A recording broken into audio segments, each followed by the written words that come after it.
BRS party working president KTR పిలుపు మేరకు మాజీ మంత్రి కరీంనగర్ ఎమ్మెల్యే గంగుల కమలాకర్ ఆదేశాలతో నగర అధ్యక్షుడు జిల్లా హరిశంకర్ ఆధ్వర్యంలో విజయ్ దివస్ వేడుకల్ని తెలంగాణ చౌక్లో నిర్వహించారు।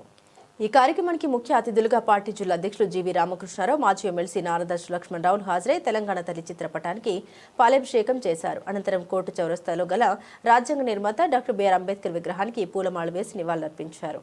కరీంనగర్ నగరంలో పార్టీ అధ్యక్షుడు నగర అధ్యక్షుడు హరిశంకర్ గారి ఆధ్వర్యంలో ఈ యొక్క సెలబ్రేషన్ కార్యక్రమం జరుపుకున్నాము।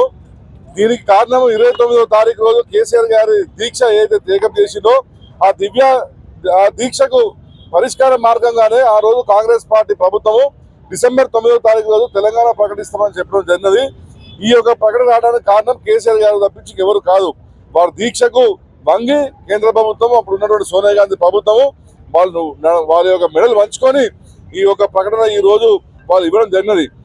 ఈ రోజు డిసెంబర్ 9వ తారీఖు 2009 ఇచ్చినప్పటికీ 5 సంవత్సరాలు పట్టింది కాంగ్రెస్ ప్రభుత్వానికి ఈ యొక్క రాష్ట్రము ప్రకటించడానికి। ఈ రోజు కాంగ్రెస్ పార్టీ నాయకులు మా పార్టీ సోనియా గాంధీ ఇచ్చింది, కాంగ్రెస్ ప్రభుత్వం ఇచ్చిందని చెప్తున్నారు। నిజంగానే ఇవ్వదలుచుకుంటే డిసెంబర్ 10వ తారీఖు ప్రకటించవచ్చు తెలంగాణ రాష్ట్రాన్ని పార్లమెంట్ లో పెట్టి। ఇదంతా కూడా దీనికి కారణం కేసీఆర్ గారు వారు చేసినటువంటి దీక్ష, వారు చేసినటువంటి ఉద్యమ స్వరూపంగా నిరసనగానే 2014 జూన్ 2వ తారీఖు రోజు తెలంగాణ రాష్ట్రం ఆవిర్భవించారు అని చెప్పడానికి ఈ డిసెంబర్ 9th అనేది మాత్రం మూల కంఠమని తప్పకుండా చెప్తున్నాము। ఈ రోజు పెద్ద ఎత్తున ఇవాళ కర్నూలు జిల్లా కేంద్రం కాదు మొత్తం యావత్ తెలంగాణ ప్రాంతంలో ఈ రోజు ఈ యొక్క కార్యక్రమం చేయడం జరుగుతుంది। మరి పెద్ద ఎత్తున కర్నూలులో ఈ కార్యక్రమం చేసినందుకు ప్రతి ఒక్క టీఆర్ఎస్ పార్టీ శ్రేణులకు ధన్యవాదాలు, శుభాకాంక్షలు। జై తెలంగాణ, జై కేసీఆర్। తెలంగాణ చరిత్రలో సువర్ణాక్షరాలతోటి లిఖించబడినటువంటి రోజు।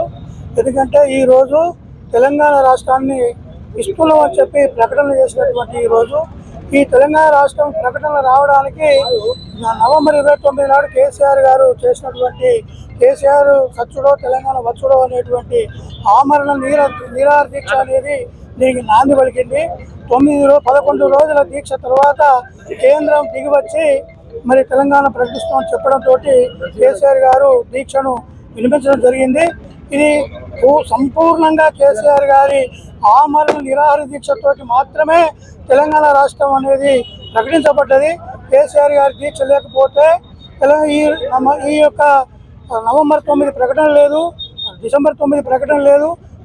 డిసెంబర్ 9 ప్రకటన లేకుంటే 2014 జూన్ 2 నాడు ఏర్పడ్డటువంటి తెలంగాణ రాష్ట్ర ప్రకటన ఏర్పాటు రోజు లేదు కనుక ఈ యొక్క తెలంగాణ రాష్ట్రం రావడానికి నవంబర్ 29 నాంది పలికితే డిసెంబర్ 9 అనేది ప్రక్రియ మొదలైతే జూన్ 2014 జూన్ 2 నాడు సంపూర్ణంగా రాష్ట్రాన్ని ప్రకటించడం జరిగింది। ఇది కేసీఆర్ గారి నాయకత్వంలో జరిగినటువంటి ఉద్యమ ఫలితం, ఇది అమరుల త్యాగ ఫలం। అనేక మంది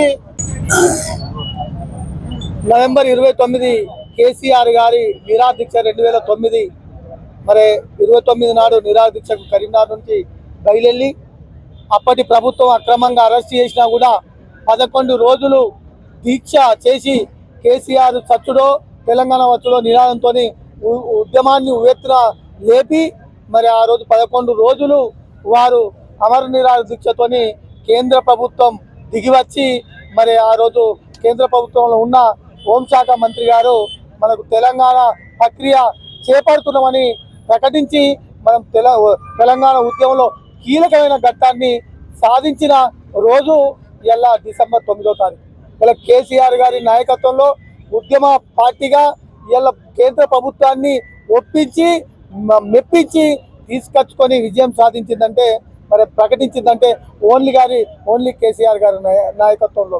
మరి వీరు ఆనాడు ప్రకటించి మోసం చేస్తే ఎంతో మంది అమరులు మరి త్యాగం కూడా ఆ పాపం కూడా కాంగ్రెస్ ప్రభుత్వాన్ని, ఎంతో మంది విద్యార్థి అమరులైనందుకు కూడా కాంగ్రెస్ ప్రభుత్వం కారణమైంది। మరి ఇవాళ 9వ తారీఖు నాడు ప్రకటించి 5 ఏళ్ళు మరి వాళ్ళు ఆపినందుకు కూడా మరి